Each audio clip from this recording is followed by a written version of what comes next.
Hello and welcome to the Footy Times Premier League review show. This is My our recording very started here, first so video and it's a new let's YouTube get this channel. started whenever. So we really need all the support we can get. So please do like, subscribe, comment, spread the word if you like the content. You know the drill. I just want to mention we also have a podcast which we started earlier this year. It's under the same umbrella, the Footy Times. So where we discuss a wide range of football-related topics, not just sort of review and preview of games. So please do go and check that out as well. Um, so quickly, let me go around and introduce the band. My name is Avinash. I am a Liverpool fan. I have Nisarg and Sheldon, who are Manchester United fans. Sorry, guys. And Rahul, who's our very own Gooner. And the names are on top, so you should be able to see them there. And I think, it should be fairly evident who we support, but just in case. So, all right, let's just get stuck in without any further ado. So, guys, what a way to start the show, man. This was apparently the most number of goals that was ever scored in a Premier League match day, 44, which beat the previous record of 43 from February 2011. So I think we've chosen a very auspicious game week to get started on. Um, okay. So first, I am going to go to Sheldon. Yes. Sheldon, what is happening with Manchester United? Actually, you said auspicious over there. I don't know what do you meant by auspicious, because For the definitely not rest of us, for auspicious the for rest a of us. United fan. Yeah. Man United won Crystal Palace 3 at Old Trafford, which was really terrible. Opening game of the season, and it happened to be one of those games when you would want to forget quickly as a United fan. Now, see, as a United fan, I could, go ahead and bash the Glazers for lack of transfer activity, and or even start cussing on the referee because of his decisions, penalty decisions, the controversies that happen on the field. But at the end of the, you know, we are playing a Crystal Palace team, a depleted Crystal Palace team, which had like what 10 first teamers injured, and we still lost to them. Now, we have the most expensive squad uh, behind Chelsea, Liverpool, and City for right now. And people say that, oh, you know what? There are off days, and the Man United defense, had an off day, and so that is why they lost. But then, if you look at the Liverpool game, the one against Leeds, Liverpool, Van Dijk had a really crappy game that day. But you know what? The attack, the forward Liverpool's forward line came to the rescue, and then they scored 4-3. So they won the game. Now that sort of expectation I would have as a United fan, going into a Crystal Palace game. Now, if we are to look at the issues that, like in my opinion, some of the issues that I thought of, like, was straight off the bat was, the lineup. Early decision making was like, kind of pissed me off, because he started Pogba and McTominay, which are definitely not a good fit together, in my opinion. They're both, they're not very disciplined together. They don't work together. And then you have Dan James, in my opinion, shouldn't be starting any game for United. He's at his best when he comes off the bench, when given space to run into, and when he's running against opposition that have like tired legs and stuff like that. And Maguire and Lindelof. Oh my God, where do I get started on that defense right there? I mean, it's I don't know. Maguire and Lindelof, it's like they are having a couple squabble of some sort, because there is zero chemistry right there. And it was very evident. I mean, by not just this game, but in the last 3 or 4 games now. Uh, and the one of the other shocking parts was having Foshu Mensah play ahead of Aaron Van Bissaka. Now, I don't know if he was injured or what, but you know what? There is one situation when it comes to defending, apart from AWB. especially if you're playing against the likes of Zaha and Ayu.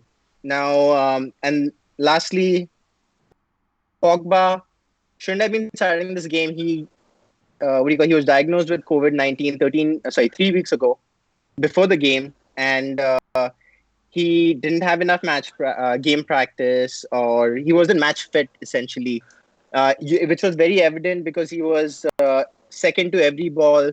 A lot of misplaced passes. Van de Beek should have started ahead just because Van de Beek performed really well in the game before against Aston Villa. Now, That was a those are all the friendly. lineups. Now, as far as the substitutions go, you know what? I'm going to give Ollie some credit over here because he did make the right decisions when it came to that. He brought Greenwood at halftime, which was very important. I think he dilly-dallied with Pogba. He should have brought Van de Beek at halftime as well. And you know what? I feel sorry for Igalo because every time he's brought on, it's usually with 5, 6, or even like 9 minutes in this case. Like, how is the guy supposed to make any difference? His best attributes are holding the ball up, bringing the wingers into play, and unfortunately, he hasn't been given that enough time. So that was one of my concerns as well. Now, for the first goal that happened, there was lack of chemistry, which I've mentioned earlier, and it was very evident. I mean, that goal that was scored by the Crystal Palace team was that. Uh, Lin- the way, if I remember correctly, It was a The cross. Townsend Oh, goal. that was the. Yeah. the TF, Foshu Mensah gets dragged in, and then that leaves a lot of space behind him, and then that's when Schlup kind of takes the ball, and he's 1v1 situation with Lindelof. Now Lindelof could have easily cleared that ball into the stands. He just keeps going, and then he just lets Schlup kind of go with a low cross, and it wasn't like a very quick cross either. It was like literally, it was like kind of going across the line, and then Maguire over there is just ball watching, and then you have what's his name, Luke Shaw, Shaw. who was not in position, Mm-hmm. and he's trying to keep up with Townsend, and then Townsend scores the goal. Now that happened similarly in the same case against Sevilla. We consider a similar goal. We had the same central backs. The only difference was that our fullbacks were different in that game. So we keep repeating our mistakes. We haven't learned anything. So that's what kind of pissed me off. And then we have the penalty. I don't know what to talk about that penalty. From my understanding, is like I actually calculated. It took them roughly 2 minutes from actually Lindelof handling that ball to the referee actually giving that penalty decision. So, in between, Rashford almost had a chance to score. Mm-hmm. I don't know how that would have worked. That's what kind of was. I mean, as a United fan, I'm obviously biased. So the penalty was given. It was a soft penalty because none of the Crystal Palace players actually had called for it. And when once that was given, then we had De Gea of, I don't know how he managed to save that penalty. The last time he did that was in 2018 or something ridiculous like Yeah. that. The last time he was And- good too. Yeah, and guess what? When he does save that penalty, he takes his legs off the line. Oh my God! It's like, as a Yeah. United fan, it gets your blood boiling. I mean, it's ridiculous. But yeah, that happened, and then and even then, like, for them to actually retake the penalty, it took another 20-30 seconds. Like, I don't Yeah. understand, like, what sort of rules are in place over here, because those clearly interfere with the continuation of the game, the momentum of the game. Yeah. And obviously later on, the penalty got retaken, and then Zaha scores it. Of all people, Zaha has to score it because, being a former Man United player, you've got to come and show that you were worth it. Then some of the takeaways from that game were, Dan James and we have our wingers, so-called, in Dan James and Rashford. Neither of them crossed the ball. If you notice, Rashford, he'll almost always cut Cut in inside. and try and take a shot. Yep. And when he does take a shot, there's always someone blocking him. Yeah. So it's like where what, people have the attributes to play football, but they don't have like the in-game intelligence that possibly like a Van de Beek or even a Bruno has, and that clearly shows in on the field. And you know what? Lastly, I just want to say that Crystal Palace, they came to Old Trafford. They knew that what, they could put United under pressure. They pressed us. They won all of the second balls. They deserve to win that game. I cannot say that, oh, you know what, it was bad calls or anything, or blame it on transfers for that matter. I felt like Oli as a manager could have done so much better, because right from the fourth minute, you could have seen like the back five. They're not very good at communicating. Like, so Lindelof puts his hand up. He tells De Gea to actually pass the ball, and he just misplaces the pass. It goes straight away to Ayu or Townsend. That could have easily been 1-0 right from the fourth minute. We got saved at that point. That's when I, as a United fan, I knew this was going to be a bad game, because they started on the wrong footing right there. So it was. I feel like United have to do a lot in order to. This was very crucial. Oli, as a manager, he needs to change things around when he realizes that things aren't working his way. I mean, I often see him in his seat. He very rarely, towards the second half, he'll come out on the touchline and he'll be kind of guiding people. I don't know. He needs to do more in that, in my view, as a tactician. Try to make those changes. Kind of when people are lost on the field, which clearly they are. They need to be given some direction, and that needs to come from either the on-field captain or the manager. And we know what the on-field captain is all about these days. So I'm not going to spend much time on Maguire. But yeah, in total, I mean, just to conclude, Crystal Palace deserved the win, and United didn't deserve. That one goal they scored was a consolation, but I hope they can do well in the next game. Yeah, I mean, okay. Before I come to you, Nisar, this is a couple of things, right, that I noticed. So last year, United had the third best defensive record in the league, right? Mm-hmm. And I think there was some stat about them having one of the best defensive records in Europe, or most clean sheets or something like that. So I don't get what's happened in like pretty much last couple of months, that the defense is suddenly being criticized so much and they're leaking goals. So I'm trying to understand what's happening there. Is it that the midfield is not offering them enough protection, or is it like, at least yesterday, maybe you could say there was no Wan-Bissaka. Mm-hmm. So I felt like Crystal Palace was just cutting through Man United so easily on the counter-attack. That's true. That shouldn't be happening. Yeah. Like, maybe it was a lack of pressing. Maybe it was Matic not being there. Maybe it was the lack of Wan-Bissaka. But this defense has been come under fire for like a while now. And so I'm not really sure what is happening there. Yeah, I think it is, as you said, like, I think Matic was definitely a factor, not having that disciplined defensive midfielder. And I also think that over the last season, teams have found out that, like, the pairing of Maguire and Lindelof just doesn't work. They are so slow that you can just sit back and then you can just counter. Like, I completely agree with you. I think Crystal Palace could have had 5 or 6. Like, every time they countered, I felt that they could score, because it was painful to see Maguire or Lindelof run back. I was like, no, they're never going to catch any striker. Forget someone who is as pacey as Zaha. So it is and again, I think centre backs are something that always should be looked at as a unit, and this unit just doesn't work, as Sheldon. I don't want to stress that point more, but I think the opponents are realizing that there are frailties here that can be exposed. And as Sheldon said, like, Crystal Palace exactly did the same thing what they did the last time. Like Ole is a similar. Yeah, exactly. Yeah, and Ole exactly knew what he was going to get, but like, he just doesn't seem to have a plan B, and it's just unfortunate. I'll not I think Sheldon covered most of the pain points that I had. So The You mentioned the last season, right? So this was very similar to some of the things that I saw.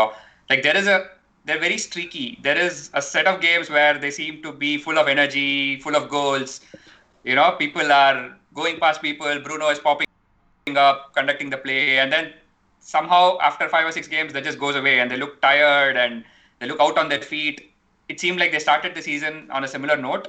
I don't know. I mean, of course, the lack of preseason is not helping anyone, right? But there have been other teams as well. It's the same for everyone, pretty much. But there's something about United. They didn't seem to be up for it yesterday. yeah. So yeah, I mean, that could be down to Ole. And the other honestly, thing, one more thing. sorry to interrupt you, but I was going to say that, United are, I would call them training FC. Like but when it comes to, performing on the field, because I actually saw a quote from Van de Beek, and Van de Beek was shocked. If you look at his head towards the end of the game, he was like, "What the hell just happened over here? What did I get myself into?" He was like, "We performed so well in training. We were so slow on the field, and it's ridiculous." You know what? There are times. Well, although nothing, not that Sanchez said the same thing about training with United, but that's a different topic. That's another can of worms. I don't think we should open that, but yeah, you're training against the same players, right? So you're all kind of at the same level. So obviously, Crystal Palace had an extra week preparation. They've had probably a bigger preseason. So yeah, that does kind of make sense. And the other thing I wanted to point out is, I just feel always, even when they were doing so well, I felt this. It's very off the cuff. Like I don't see any attacking patterns. Like when I think about Man City, when I think about Liverpool, even Chelsea or Arsenal for that matter, there is a specific kind of goal or certain attacking patterns that I see. I never see that with Man United. Even when they were playing so well, when they were banging goals in for fun, I felt like there were individual players who were making things happen. It could be Martial, it could be a Bruno, it could be Rashford. And I feel this is one of the reasons why I think they got a lot of penalties, because even opponents didn't know what they were going to do. Like there was no style of play which they could defend against. It was a lot of individual flair, if you get what I mean. So I don't know if that observation is true or not, or if you felt the same thing. But yeah, that's one of the things I felt with Man United under Ole for a while. Yeah, I kind of agree with you on that. Honestly speaking, I don't think Ole is a coach. He's more of a manager. Yeah. He's more of a man manager. He's able to, talk to people, try and get the best out of them in that sort of way. But when it comes to coaching, he's not the same. He doesn't fit that same mold as, say, a Klopp or a Pep for that matter. He will never improve a Rashford for that. I mean, we all expected, him coming in would kind of increase the goal tally of all of our strikers, which has happened in a way. But I think that's a coincidence. I think he's given them confidence. I think he's given them confidence. Yeah, he's given them confidence, and it's also the fact that bringing in a new signing always lifts people up. And in this case, Bruno, the impact Bruno had on the team right from February all the way till the end, you could say, was very crucial in trying to get the best out of everyone. It lifted everyone, you could see. Yeah. It's too early to say. I mean, I guess this season will be the more defining season for Ole as the manager. If he does not get top 4 at the very least, I think he will be sacked. Yeah. Pochettino is still waiting, I guess. Anyway, yeah, I think we can talk all day about this, but we probably need to move on in the interest of time. But I just want to mention Palace. They were so good. I have not seen Crystal Palace play this well. I mean, we know they are defensively very organized. That's the that's what Hodgson does. But this is the first time I've seen them play on the front foot as much as they did. The first half, I thought they were in Man United's half most of the time. Mm-hmm. They were pressing, they were winning the ball back high, they were committing numbers forward. They were essentially playing with 4 attackers and 2 midfielders. That I've never seen that. Usually he has at least one of the midfielders out wide. So yeah, I think Palace are looking good. They've signed a couple of really interesting players. I thought Eze was really good when he came on. There's a lot of hype around him. Yeah. He contributed to the 3rd goal as well, right? And Zaha looks to be on it. Yeah, I'm surprised none of the bigger teams have pounced on him. The way he played in that Man U game was incredible. I feel like he might be playing for a move. He's always playing for a move though. That's true. Yeah, but it's surprising he's not even been linked with one of the top 6 or whatever clubs, right? I think I think it's because he's, first of all, he's 27 years of age, and I think there's a clause in his contract where the Crystal Palace have got to pay about some ridiculous amount, percentage of the transfer fee to United. Maybe then Once they United sell. can buy it. Okay. Maybe United Yeah. can be the team to buy him, right? Yeah, I think no. it's like they say, right? It's what he's worth is basically what he's worth to the team. What he's worth to Palace is, I don't know, maybe Much 80, more. 100 million. He may not be Yeah. worth that as a player, but that's Yeah. ultimately what it is because Contribution. Yeah. Premier Exactly. League clubs don't need to sell, right? So Yeah. he is worth a lot to them. So I think that's kind of what has been putting people off. They were Everton tried to get him last summer. Even Arsenal, right? Arsenal have been linked with him on and Arsenal, off. even Tottenham. Yeah. So all the London teams pretty much, and I know Everton did try. Maybe the price was prohibitive or whatever. So yeah, I think we should move on. So thanks guys for that. So I think I'll take the next one. Chelsea versus Liverpool. So yeah, I think there is. It's an easy game to review, Avinash. Where do I start? It was just a brilliant game from start to finish. Obviously, the result was great, but I think even in the game, so Chelsea paid us a lot of respect. I think we need to mention that they were extremely cautious. I wouldn't say they were sitting in a low block necessarily, but it was called more like a medium block, and they were compressing space in their half. They were literally giving us nothing in between the lines or behind, because they know what our forwards can do. So yeah, a lot of respect was paid, and they tried to get essentially Werner running at Fabinho and Trent. Mostly Fabinho because Trent is usually going to be spaced there, which did happen a couple of times, to be fair. But yeah, I think Fabinho basically swallowed him up. I'll come to that. Yeah. So yeah, but yeah, and for Liverpool, for their part, were cautious as well. I mean, I'm not going to act like it was like scintillating attacking performance. This is kind of how we play usually, especially in a game which is as high stakes as this. We were not really, sort of cutting a team to ribbons the Man City way. That's not really how Liverpool do it. It's more like staying patient, moving the ball around, winning it back immediately, keeping them pegged into their half, just relentless pressure essentially, right? And that's kind of how it played out. We weren't trying anything outlandish, lose the ball essentially. And they was just waiting for that one moment of quality, which did happen on the stroke of half time. And yeah, that pass from Henderson. Everybody's talking about Thiago, and I'll come to that, but that pass from Henderson was just pure quality. I mean, he wasn't even in a good position. If you see that, he was the ball was stuck under his feet, and he had to sort of dig it out. Yeah. And what a wonderful pass that was. It was arrowed straight down the pitch, and Christensen didn't get the run of Mane. He just got caught out, and Mane does do that to defenders. And yeah, I feel like that's probably why Hendo pulled his hamstring trying to play that pass. But yeah, I mean, and then yeah, I think everybody saw that it was a nailed-on red card. I don't even know why VAR was needed for that. My first thought as soon as I saw that was he's off. So I think there can be no debate essentially. And yeah, second half was pretty much one-way traffic as expected. It was pretty much a training ground exercise. I think there were people saying that it's pretty mad that Thiago's first training exercise was at Stamford Bridge. That's how mad it was. Front three. Wasn't there some sort of? Wasn't he? Didn't he have some really unbelievable stats? Yeah. I'm gonna come to that actually. But yeah, I think I want to mention the first goal. It was brilliantly worked. The front three were all involved. It was just beautiful. And the second one was just down to Mane's work rate and hunger to win the ball back, right? And Kepa, we know he's going through a rough moment.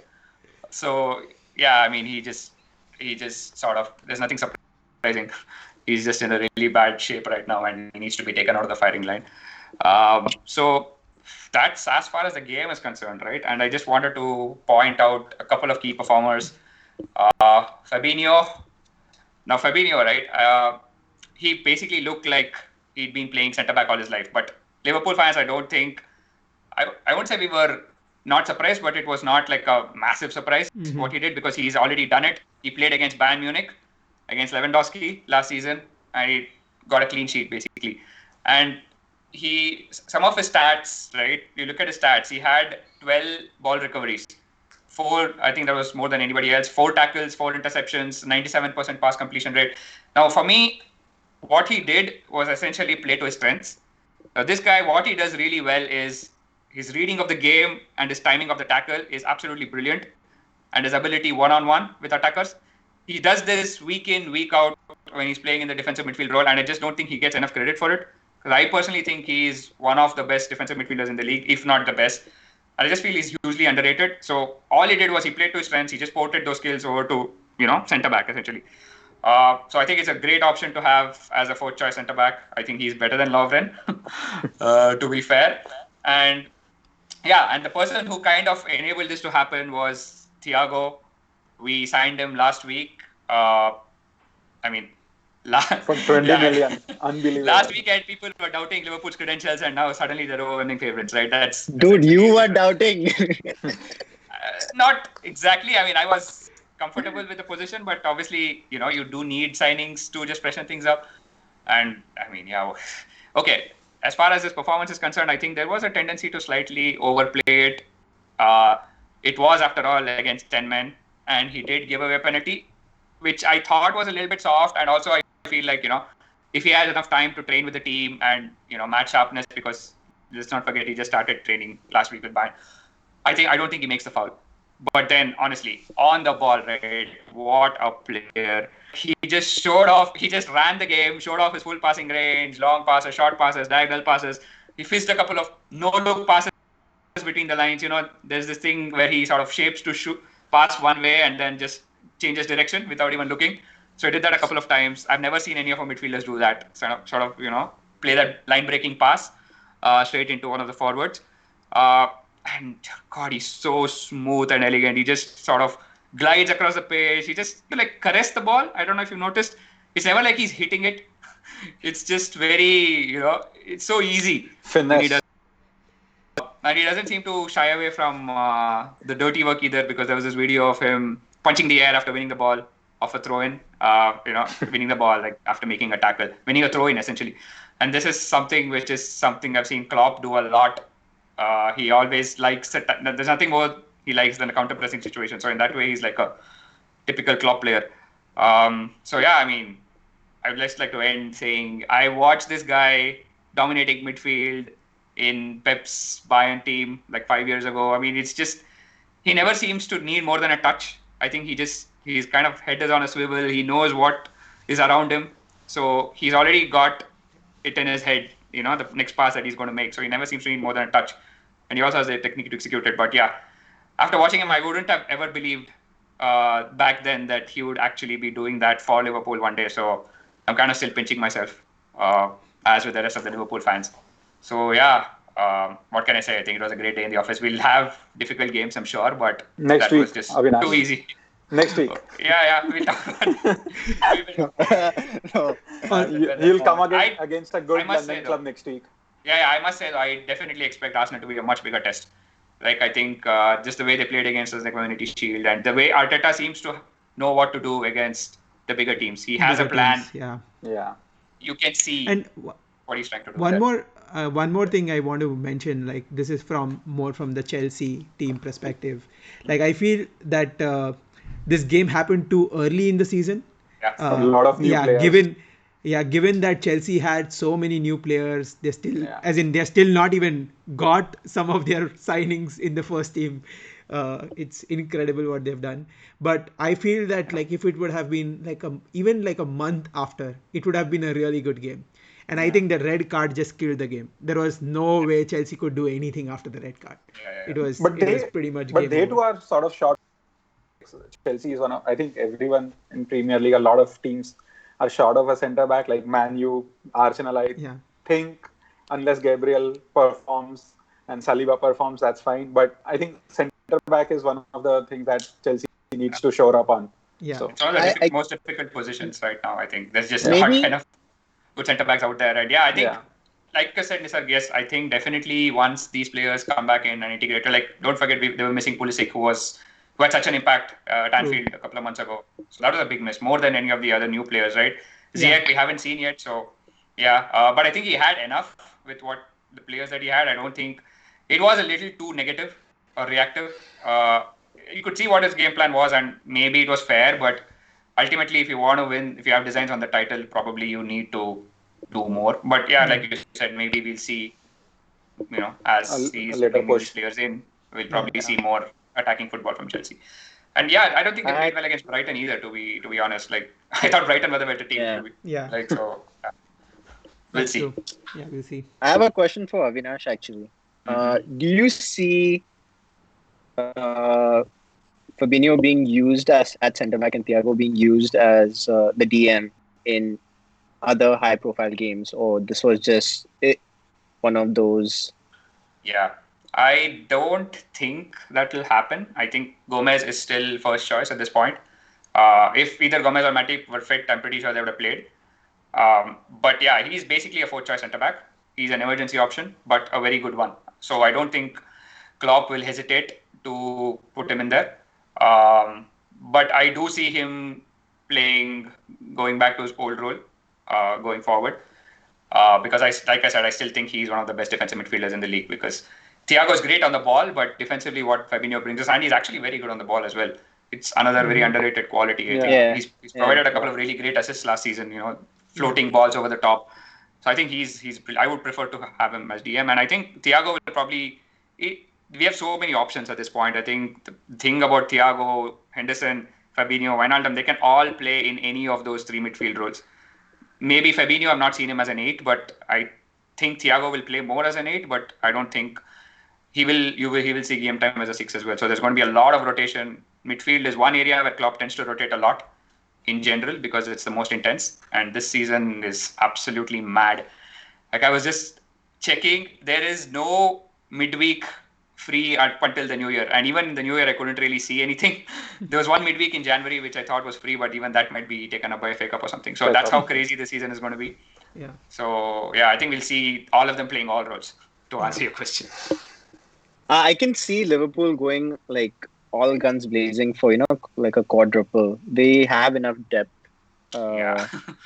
We will see. And quality in depth for that matter. So, I mean, it's a really sad thing for a United fan to admit, but that is the sad truth. I mean, let's not get out of it. I don't think Klopp doesn't seem to prioritize the domestic cups in general. Yeah. That's true. I think that's coming down from the owners. I think Premier League and Champions League are biggest priority. Mm-hmm. It's how it works. I think that's where the money is. So, unfortunately, well, yeah. But we'll see. There is more depth, like you said. So, I think Minamino, Jota, these guys will play more. They might give us more than the likes of Shaqiri and Origi were giving before. So, we'll see. Yeah. Oh, yeah, Jota. I completely forgot about him. But, yeah. Yeah. True. Yeah. So, I think unless we have anything else, we should probably move on. We spent a lot of time on United and Liverpool. So, I'm going to bring our Gunnar in now. Rahul, great game. Arsenal continue their winning run. I wouldn't say it's a great game, to be honest. Great win. Yeah. Great win. Oh, yeah. That is like, it's sort of contrasting. You can say it was a great win, but not a great game, I would say. So I don't have a lot to talk about because I'm trying to be a bit optimistic, see how the season goes. Happy with the results, obviously. There is no two ways about it. 100% record for 2 games, and the players have been gelling well. So it's definitely been good for Arsenal since the start of the new season. Arteta definitely seems to have been like a good catalyst throughout this whole time. So yeah, and there's definitely a lot of uptick in Arsenal's form, I guess. So one of the things to touch upon the points that I didn't like about the game, right off the bat is 14 shots. So West Ham were given like 14 shots, 14 opportunities to shoot, which is a lot more. And I think if you look at the last game also, there were 13 shots by Fulham. They didn't score. So I think that stat has to go down a lot, particularly next week against like the bigger teams in the in the league. Arsenal wouldn't be given a lot more leeway in terms of conversion. So 14 shots is a lot of shots for the team. Particularly, West Ham didn't even have a lot of possession. If you see the possession stats, they didn't have a lot of possession. So that sort of is a bit, as I said earlier, I think defensive EDM is still sort of a sticking point in Arsenal's lineup. We need to figure out who's going to be holding midfielder, sort of something like a Fabiano, like you were saying. Fabinho, sorry. Fabinho, you were saying. So, yeah, I guess, and one other thing I feel sort of hindered the defense was Tierney. He had an injury, I think, in the last moment, replaced by Kolasinac. And so we had like attacking central defender. And if you see the pitch map, he was also up the field a lot with Saka playing on the left. And I think the first goal was because he was out of the place. Like, not the first goal, like the only West Ham goal. He was totally out of the place. And I think that was one of the opening that West Ham sort of exploited. So, yeah, that didn't help. And again, in terms of CB, I think we still need to figure out what's the best combination if we have good centre backs in terms of Martinelli. Sorry, Gabriel, not Martinelli, Gabriel. He's also Gabriel, isn't he? Yeah, that's right. He's also Gabriel. Yep. So yeah, I think we still need to figure that one out. And I think looking at the transfers, we need someone to shore up the defense midfield. Yeah. So I think all in all, it was a good thing. Although to give credit to West Ham, they really played well off the ball.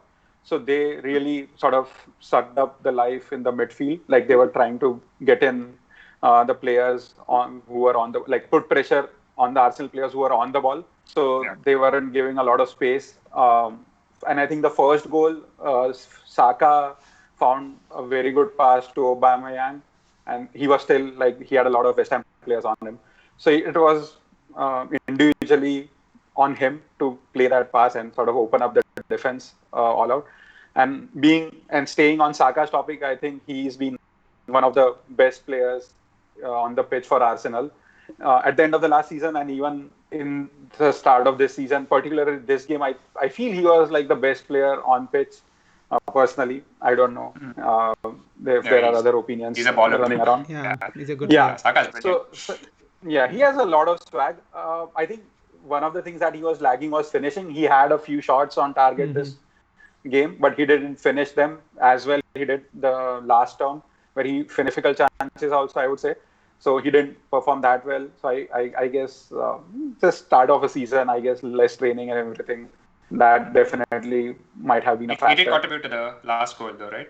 Yeah, he had an assist. Pre-assist actually, but pre-assist. that was a brilliant move actually. Wow. That's the thing about Saka, I think what I've said this before about Saka. He's so versatile at that age to be able to play so many positions, and he just seems to have that awareness and intelligence. That is something which is very hard to sort of learn. You see, so many players are very tricky, who got a lot of skills, but were very frustrating when it comes to their end product. This guy, man, wow. Yeah, he has a swagger. He has definitely a swagger to him on the ball. He's the age doesn't show on him for sure. So that's the positive is that Arsenal definitely, an older Arsenal under Emery or even Wenger would have certainly bottled the game. Draw might have been a good result. We would have even lost it, I would guess. But I think that resiliency was definitely good to see in this team.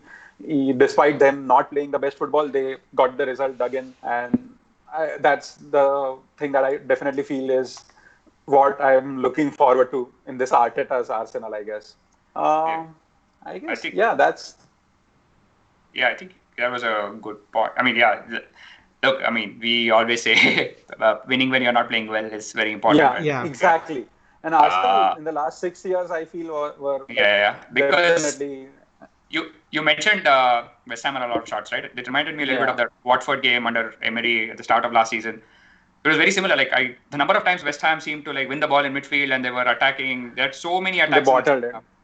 And they somehow managed to sort of hang in there. For sure. I didn't expect Arsenal to win the game in the second half. First half, there was definitely a good play going on in Arsenal's. The flow and all was good. But second half, I definitely didn't expect the winner to come.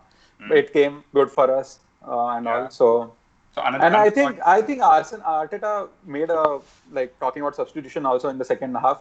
He made positive substitutions. He put on Nketiah, who gave the winning goal. And I guess Pepe came in. So there were a lot of positive attacking options that came in. So that also shows that Arteta is sort of all in, trying to dig out a result and not just sit in the back and just hope for a draw, even if the team is not going to play so well, I guess. Yeah. I think the other, they even against Liverpool, it was somewhat similar. They kind of tired in the Community Shield. They tired in the second half. And it looks like once Liverpool got the equalizer, they'd go on and win it. But suddenly they found like a second win towards the end. I don't know.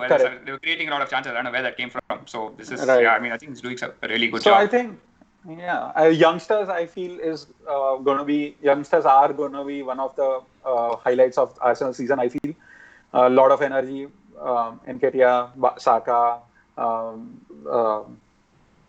and Martinelli whenever he comes. Martinelli whenever he comes back. Reece Nelson. I think we have seen a lot less from Nelson. I hope he doesn't turn out to be a Gnabry, where we let him go and he just bosses the team, because he has that potential, I would say. So let's see how it goes. I guess the real test will come next week for Arsenal to play against Liverpool and see if it's true that they have cracked the code for playing the top six. Yeah, we will definitely talk about that next week. Yep. I think we should move on across North London. So Nisarg, you want to take Southampton versus Tottenham? Yeah, this was a game with a lot of goals, 7 in all. 5. Yeah, so it was Southampton. Goaliest weekend after all. Yes, so Southampton scored 2 and Tottenham scored 5. So I just wanted to touch on some points. I think it was a masterclass performance from both Son Heung-min and Harry Kane. 4 goals from Son and 4 assists and a goal from Harry Kane. Who had him in his FPL team? I did. I had Son. I was going to take him off actually for Sterling or something, but I didn't have the money, so it was actually forced. Yeah. So it turned out well. And some of the things were like just the clinical finishing, as in like Son is becoming into this player that if he is in front of goal, you know that he is going to score. As and it is he's amazing to watch. He goes under the radar. As in, I feel that the big name, he's not counted in the big names, but I don't think so that will be the case for long. He's a brilliant talent to watch. Yeah. And like having said that, I also wanted to bring out that like Southampton had quite a lot of chances, and the scoreline, obviously you would feel like Tottenham won it very easy, but that was not the case. Actually, Southampton took the lead in the game. And again, on Southampton side, surprise, 2 goals were scored by Danny Ings. So he's continuing his goal scoring spree from the last season. And as in, they did create quite a lot. I was actually pretty impressed how they played. But again, I think they are way too aggressive. Like the high line cost them big time in this game.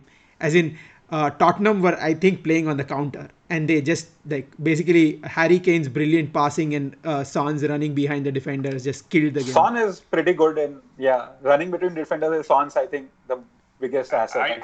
You said he's not one of the big names. I love Son. I would take him at Liverpool in a heartbeat. Yep. Like he's finishing. He's 2-footed. He's got pace. He can dribble. I mean, he's got everything, man. Yeah. I don't know. I don't know what you mean by not a big. As in, I think he's a big name. I know what he's saying. He's kind of like not talked about in the same breath as Salah and Mane, right? So, I think it's the same thing about Asian players in general. They don't get that much credit as they should. Yes, and I think also like as compared to the first game of Tottenham where they were pretty bad, I think somehow like the new signings, as Sheldon mentioned earlier, does give that boost. Although they were not playing, like Bale, they signed Bale and Reguilon. But I just feel that it helps like the dressing room morale, and that showed on the pitch as well. And also Dele Alli did not start, so I think that raised some eyebrows. God knows what's going to happen with him. Whether like I was watching the documentary, And Lingard's coming in. yeah, I did not know. Dude, Messi, Lingard. Yeah, you don't want to let him go, man. Yeah. As in, like I was watching the Tottenham documentary, and I was very surprised that Alex Ferguson gave Mourinho the advice of buying Dele Alli. But it is a very Ferguson type of signing, isn't it? Like young British player. And back then, I think he was very good. Yeah. Like a couple of years ago, where he was at his peak. Yeah. And So- he even was part of that MK Dons team that trashed United under Van Gaal. So That's 4 true. goals. that right? was, I think that's where it stemmed Yeah, from. it's claim to fame. Probably he saw something, and he generally had a knack of like spotting players. So Yeah. can't. I mean, probably would have been a different player under Fergie. So Yeah. I think there's Hey. still there's a pillar there still. I mean, you can tell. It's A just- lot of players are different under Fergie. Like Yeah. Well, Fergie did say that what do you call it, Phil Jones was the second coming of Duncan Ferguson. So you know what? I'm going to reserve that comment. yeah. Yeah. But and also this one more thing I wanted to point about this game, it had like a lot of VAR involvement, like from offside goals, weird handballs. This handball thing is pissing me off. As in, it is stupid. As in, like the referees are going to the screen and still making decisions that I don't agree to. So that's just weird. And I feel this just watch, like I almost have a feeling that watching a particular angle and just one angle in slow motion over and over again just biases your opinion. Yeah. As in you Yeah. you will be like, oh yeah, it's obvious, but then you just ignore all It's the just other positive angles. reinforcement that's Yeah. going on. Yeah, I think the slow motion thing is a little stupid because it's completely different ball game. You know, at normal speed, you can't control some of those things. Yeah, I think some of those things that you mentioned, were pretty spot on. So, yeah, Southampton's highlight. I mean, we see this so many times, right? These teams who want to press, who want to be aggressive, who want to play high, but the most criminal thing to do is not have pressure on the ball because all it takes is one easy pass behind the line. Yeah. Now, Southampton are used Yeah. to this style. They've been playing that under Hasselhoff, been pretty successful with it. Maybe it was like he did say that they sort of ran out of steam in the second half, which is kind of understandable given the lack of preseason, right? But we saw that against Leicester as well. It was kind of reminiscent of that of that match, although they had a man down back then. Yeah. So yeah, I mean, Southampton can do more. I think they've got quality in that team, but they need to be streetwise because Tottenham was just killing them. Like space, Kane had so much space to drop in between the lines. He had so much space behind the lines. He didn't even have to look. Yeah. Like two of those passes, he was just playing. He was just dropping in and just playing He it knew over the that top Son. because he knew somebody. Yeah, exactly. He knew that Son is going to make that run because there is tons of space available. Yeah. So hopefully they step it up. Because I mean, we saw the other side of them against Man City when they picked up that 1-0 last season. They defended for their life. Yeah. And basically took the one chance. So they can do that. Maybe they thought Tottenham were there for the taking, which I wouldn't blame them, to be fair. But Yeah. yeah, True. and this thing about Kane, right? I don't know if you've noticed, he's been doing that a lot recently, at least over the last year or so. Where he's almost playing like a 10. Yeah. I think he fancies Yeah, himself. I was just about to say that actually. Yeah. He's become more, I think it's primarily because of Jose Mourinho, right? Asking him to probably hold the ball and That's probably that's more that's something you would expect. But even under Pochettino, I was seeing this. I think it could be that he's lost some pace. Yeah. He doesn't feel confident enough running in behind anymore, and also Eriksen has not really been around. Yeah, I feel it is more the Yep. latter. I think it's just that the midfield creativity is been missing. Has gone away. And this is like typical Mourinho, as in he just wants specialists, and then he'll make players who are not naturally capable of doing that do that. And I would love to see Kane be like the poacher kind of a striker who is always in and around the box. I think that's his strength. Because he's he's lethal there. right. I feel. But Yeah, he's also good at complementing, right? That's why Son is doing better. If Son comes to the striker, like an out-and-out striker role, Harry Kane has that potential to sort of support, give the balls, good crossing and all. Oh yeah, I think don't get me wrong. I think he's actually a brilliant passer. Yeah. Way more than he's given credit for. But I think but- he needs to mix it up a little bit more. Maybe I'm not about this game specifically, but I've seen Kane doing that a lot last season, where he was basically taking away his biggest strength and sort of, if I am an opposition defender, I'm more than happy to have Kane in front of me. as a provider and not. Yeah, exactly. Yeah. As good as he is. So I suppose it's finding the right mix. But yeah, I think let's see. Yeah.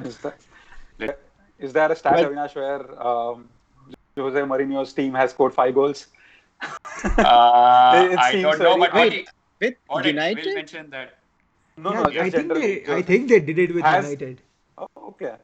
All right, I didn't. Oh no, probably not. Because we had quite a few 4-0. Yeah. Because I remember when Ole was when he came in, I think we scored 5-1, and that was after a long time we had scored 5 goals. Oh yeah. You're right. Yeah. I think, right? Yeah. So, but I have a quick question for you guys though. We're talking about Son right now. Now we have Bale into this equation. How does he factor and change the dynamic over there?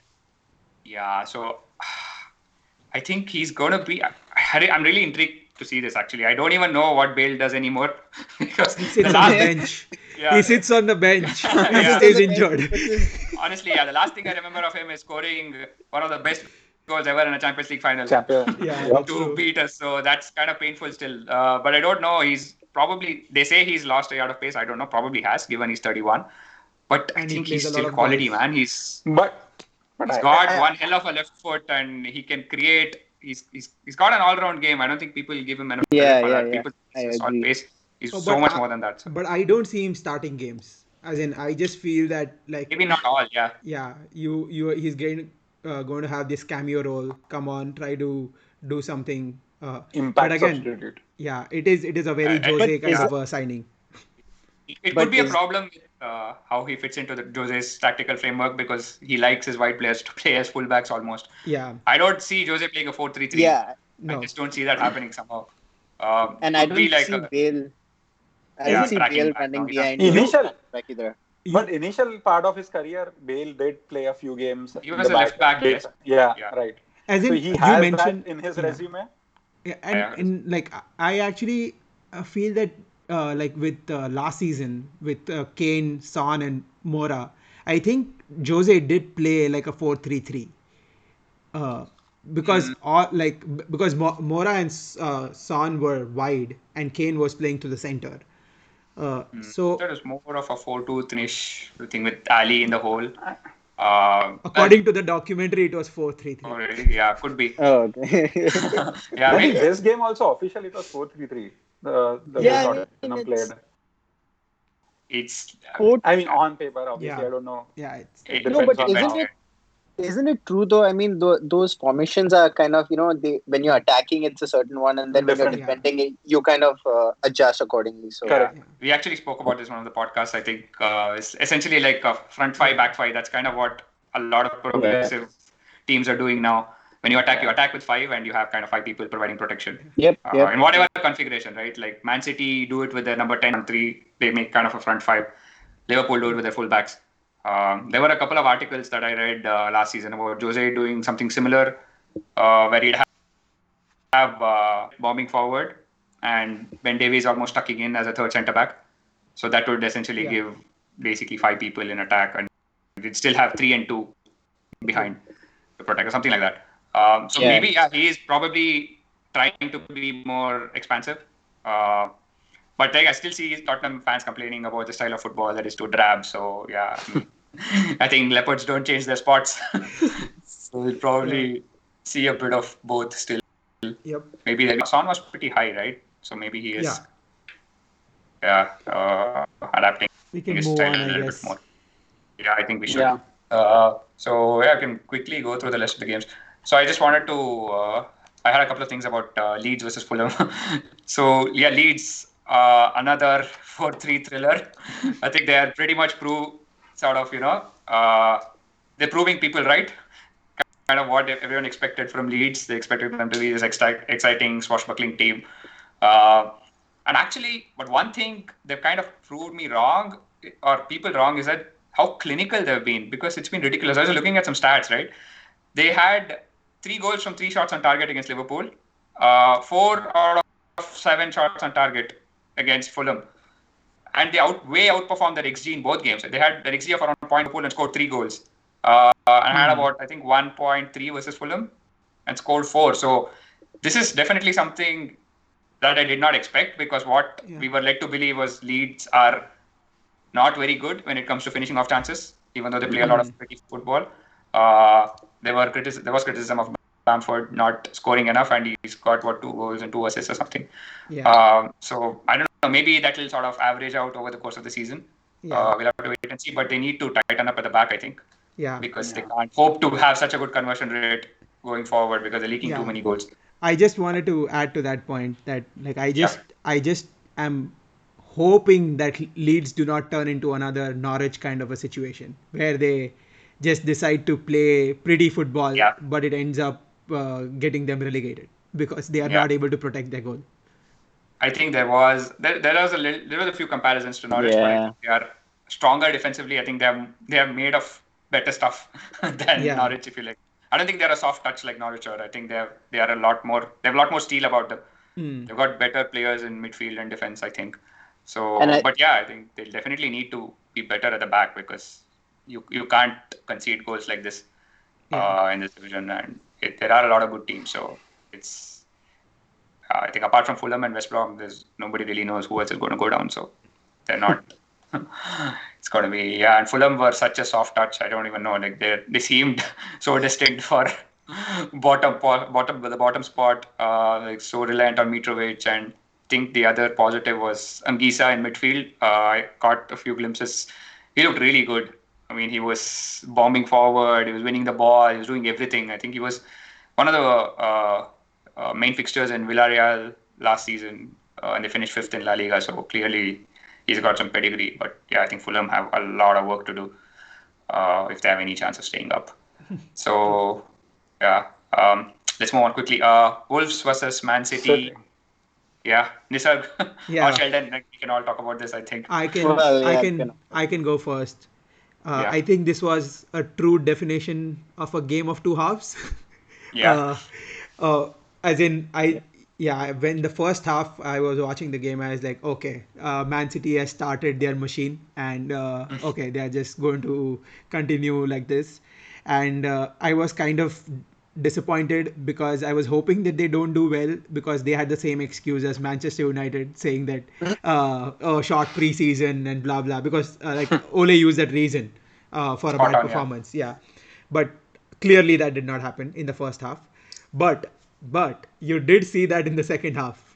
I felt that the team was tiring, and probably the halftime talk for Wolves just like gave them the kick that they needed, and they played brilliantly. I felt they were like really good. I think Jimenez missed some key chances, but in general, Podence missed.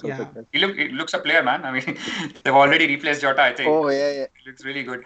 I remember that goal he scored against Tottenham, I think, for Olympiacos last season. It was a brilliant goal. He just cut in, took on 2 players and put it into the corner. So, I think something to watch out for. I think in this game, Podence's the nutmeg of the Kevin De Bruyne, which led to the Jimenez goal, was the major takeaway. Talked about a lot.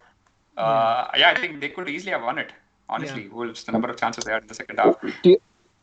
I mean, apart from the fact that City were, you're saying that they were tired. Do you feel like they kind of just took their foot off the accelerator? I mean, it just felt like, they had a pretty decent margin. Probably a bit of both, but I mean, the way Wolves started, I don't think they could have at that point eased off.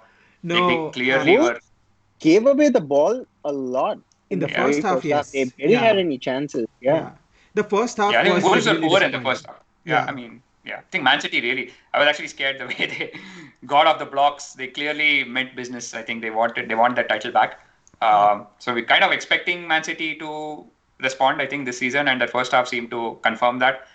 But I was kind of heartened by, as a Liverpool fan, of course, I was kind of heartened by Wolves' comeback in the second half. So there is still hope. I think they basically showed. They basically showed what a lot of teams have showed recently, that you can get at City. As in, you can still see. You can still see frailties at the back. As in, I'm not sure. What is Laporte still injured? Like I thought that he was. He had COVID, I think. So he had to.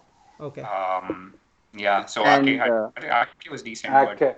I wouldn't think he's a not like a permanent fixture. Yeah. They're looking Is to it sign. Ake or Aki, I was going to say Ake that Stones seems a Stones little and shaky. I Aki. mean, he was the responsible that went in. He was basically caught in no man's land. Stones Yeah. is pretty much out of favor. I think he Right. had I to was play. surprised to see him like start. I guess Right. maybe they are short on defenders. That's why Yeah. they. No, It they was had either that or play Otamendi on the Fernandinho bench. again. I Sorry. guess it was either that or play Fernandinho again. So I think No, they have That would have been a Otamendi, better right? option. Yeah, they had Otamendi on the bench. automatically like they really consider him an option right now. Yeah, Do I you think do you like there is a common theme here, right? Like if you see like 2 years back it was all about like buying English defenders, and now like suddenly you feel like the English defenders are just doing a very, very bad Crap. job. Oh yeah. I Well, think it's Maguire. people demands, right? Everybody wants to play a progressive brand of football, and like you need center backs need to do everything right now. They have to be quick. They have to be good one-on-one. They have to be good on the ball. Passes. And often defending the width Through of the pitch. passes. Yeah. Yeah. Exactly. It's really hard to find good centre backs out there. So I'm really not surprised all these clubs are struggling. Talking of City, I think they're still in for Koulibaly. I don't know what's going on there. It's been going on. Pretty Actually, quiet. I heard of rumors for Julian Sounds or something from Yeah. Sevilla. Koundé, right? Jules Koundé. Koundé. Yeah, Conde. Yeah, Yeah. That's what. I actually preferred him to Diego Carlos when I watched him. There was a lot of talk of Diego Carlos, right? And City were credited with an interest. But he was so bad. He's so rash. I think he gave away 3 penalties back to back in the quarterfinal, semi-final, and final. That was pretty mad. I thought Koundé was really good, even against Man United, and I think a couple of other games that I watched. But it seems like it's a smoke screen. There's still Koulibaly is the one that. Koundé is also 5'11", so I don't know. They have an aerial problem as it is. Ake is also 5'11". That would be something to have two centre backs under 6 feet if they happen to play together. But yeah, I think we'll wait and the Bali situation, right? Yeah. So probably we can move on. I think we're done with all the main points that we have to cover quickly. We'll summarize the rest of the results. I think Everton seem to be carrying on in that merry way. 5-2, another 5-2. Another 5-2 in the match day. James, he's looking we good. know the guy's quality, right? Yeah, he's looking good. Probably need somebody to build a team around him. I think we're seeing the Colombia's James Rodriguez, but I'm not sure if he can sustain the season because he seems like one of those players who, we've seen these players who come from outside who are kind of a lot of very skillful, but then when the winter schedule kicks in, when it gets cold and the games come thick and fast, they just disappear. We've seen this with a couple of players. We've seen it with, I think, Jose Rodriguez comes to mind, where he started off like a house on fire. Obviously, MS is much better. But yeah. I think James also does well against, under Ancelotti, right? He definitely needs that love, I think. He's the type of player who needs to be shown confidence and, basically, building a team around him, around his sort of abilities to drop into that space. And I think that forward line, I just want to mention the forward to me. Like you have Richarlison, who kind of does the stretching defenders and, who does all the running, the dirty work almost. Plus he's skillful as well. And James sort of just drops into those half spaces and dictates play. And Calvert-Lewin seems like the typical sort of penalty box striker.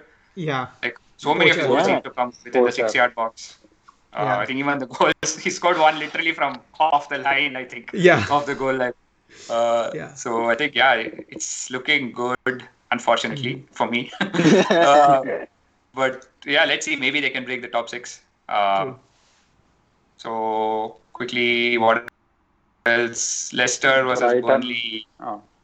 4-2. This is a strange game. I think Burnley actually won the XG battle, 1.4 to 0.9 or something. But I think the one thing I wanted to point out from this game is, that Castagna looks a player.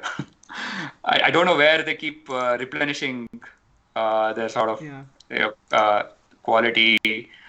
They lost Maguire, promoted Soichu, lost Chilwell now, and seems like they've got an upgrade. So I also actually quite liked Justin Like Oh yeah, yeah, he's yeah. I think a actually lot of pretty. people. The left back. Yeah, A lot of people have him in their FPL teams. I think yeah, I do have him. I missed He's that giving me boat. points. And they Yeah. also added what's his name? Under? Under, oh yeah, Unde, he's, Unde, Yeah. Unde. this guy was So super. I mean, Yeah, he was very highly rated at Roma a couple of years ago. I think he kind of exactly, just dropped exactly. off. And Yeah, there let's. was no one in for him, and they grabbed him, so he could be one to look Yeah, for. yeah, he's an exciting player actually. Yeah, I think that's about it. Newcastle versus Brighton. I think Brighton were very good as they were against Yeah. Chelsea, but they converted the chances this time, I guess. I'm Uh, kind of scared for the next week. oh yes, Uh, Manchester United. Man, they they outplayed Chelsea. Honestly, Brighton. I was yes, so and impressed. I am Last just year they hoping beat that Arsenal at home. yeah, Oh yeah, the and double over Arsenal actually. Yep. Yeah, that's pretty I'm crazy. hoping that like they seem to be a team with a plan right now, as in they are like performing very well, and I'm kind of worried about that game as well. Let's see. As I Lamparte, I think they are left back, right? Lamptey, yeah. Yeah, he Oh was yeah, subbed he's off, amazing. so he was subbed off. So I'm hoping that he doesn't play against United because he'll give a That lot of problems to. that kid is so brilliant. He reminds me of Saka a little bit in just this intelligence and this confidence on the ball. He's Awareness. Yeah. popping up all over the place. He was almost playing like a number 10 at times. Yeah, I So also it also reminded me of like the prime Gareth Bale. Like in Gareth Bale started as a left back, but then yeah, Yeah. you know when you look at Gareth Bale, you know he's just going to move forward and forward in the pitch. As in right. like Yeah, he is very skillful, and I think he'll probably be wasted as a left back. I think if he's pushed up front, he'll probably do more damage. Let's see. yeah. I think we definitely see Lamptey moving forward, but I think he works well in that system. Yeah, He's given the license to bomb forward as a wing back. yeah. Yeah, then last game, Aston Villa versus Sheffield. I honestly didn't even watch this game. Just for, like, It's good to see Martinez having a clean sheet being an oh Arsenal fan. yeah, It's yeah, good yeah. to I see think him that's thrive. Yeah. an awesome signing So for them. I think hopefully, yes. they He saved a made penalty also. Oh yeah, right. Yeah. Right. Like at the end Still of wondering why Arsenal so got rid of him. no, not He got was rid of backup. him because he was not guaranteed Yeah. the first team First time. team. So that's why, yeah. So that's why He was sort so of good last season. I couldn't believe it. Yeah. Guy's been on the books forever. 10 He years. was so good. He has been with Arsenal Yeah. for Oh, 10 wow. years. Mad, I think mad. 3-4 loan spells out, and yeah, he was very highly rated. I think that also was one of those things where Arteta, you can see the decision making where he's like, yeah, you're not going to play any games if Leno comes back in. So, but it's definitely good for him. Good to see him get his first team play time. So yeah. Yeah, he's definitely good enough. I mean, maybe it was like COVID enforced as well. Maybe they don't sell him not for sort of the constraints right now. Because I think 20 million is too good an opportunity Deal. And to pass up, right, he's for yet a to peak. backup. And he's yet to peak for sure. Yeah, So it's a he's good deal for Aston Villa also for 20 very good million. deal, very good deal. I think they made a difference at both ends of the pitch. They signed Watkins. And keeping Grealish, I guess, helps them a lot. Yeah. So that's almost He a signing. almost United almost sold Romero to Aston Villa. I was hoping that happened. Yeah, me too, man. Why? Oh, because Dean Anderson's already there. Yeah. I think Romero should leave now. Yeah. I really rate Romero as well. I think he's really good. Yeah. I still Probably should don't be like first the choice. current. I don't quite like the current situation, to be honest.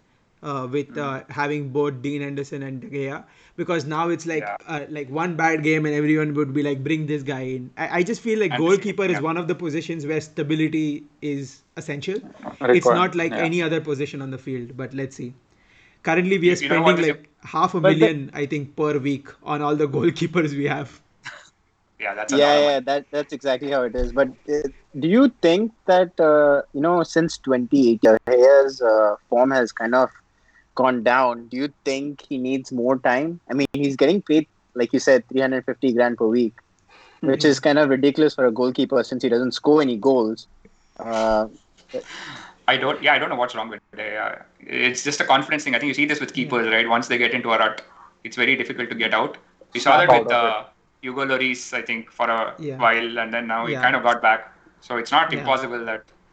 And about the two goalkeeper situation, I think this reminds me a lot of Mignolet and Karius. Obviously, neither of them were as highly paid. Yeah. But It was a very different there was situation. so much debate. Yeah, so much debate on who should be first choice, and neither player has confidence because they know that any mistake they make, they might lose the shirt. So I think it was more about the case of like who is the second choice and not who is the first choice. Exactly. who's the least worst, I guess. Yeah. Who's going to sit on the bench was the question, not who's going to play between the sticks. Yeah, nightmare. I don't want to. Hey, you get Liverpool still have Adrian, right? Oh yeah, don't remind me of him. Has he been loaned out? The fan base hates him so much right now. It's unreal. They cannot stand him. He made those mistakes. He knocked us out of the FA Cup and Champions League in the week. And that's not even the point, right? After that, he didn't apologize. He didn't say anything. And he was going around. He made a video of himself after we won the title with the Premier League medal and all of that. And man, yeah, he's quite a hated figure right now. It'll be very interesting if he has to. He'll probably play in the EFL Cup this week. So yeah, but I just hope Alisson stays fit for the rest of the season. Cool. Yeah, I think that's for this first episode. Maybe it was a little bit long, but I think it's right to hopefully get better time management as we go on. And we had to let Sheldon get all that off his chest. If United wins, I think we would have a lot less. Let's just, you know what, you guys, you need to pray that United actually do well, win games, then I'll have less to speak about. Yeah, that's what I was about to say. Yeah, I'm kind of torn about that. So yeah, I think that was a great first episode, guys. Let's see. Maybe we can come back next week. Hopefully we will with EP3, and hopefully we can do more shows, different kinds of shows. Maybe more like analysis and stats. This is something we've been thinking of for a while, right? So you should follow Avinash on Twitter. For sure, he has a lot of quirky stats going on. Yeah, I don't put most of them on Twitter. Probably I should. And yeah, I think we're trying to up our game in that sense, probably because statistics is such a big part of football nowadays. So there's a lot of. We did mention XG numbers and stuff, so probably there's more to do. If we can, there are some sites like Understat which provide these statistics, very detailed ones. So let's see. Anyway, so thanks for tuning in, people, and once again, please like, share, subscribe, the usual. And I also wanted to mention we have a Twitter handle called the Footy Times. Oh yeah. Is it Footy Times Pod? Yeah, Footy Times Pod. It's a podcast. Yeah. It started off as a podcast, yeah. right? But yeah, we'll probably have that in the... Yeah, we'll have a link in the video, so please follow us there as well. Yeah, and what's that say with the bell icon? Yeah. Press the bell icon to get any reminders. Exactly. Okay, yeah. Thank you so much for tuning in. See you next week, hopefully. Bye. Thank you. Bye. Thank you.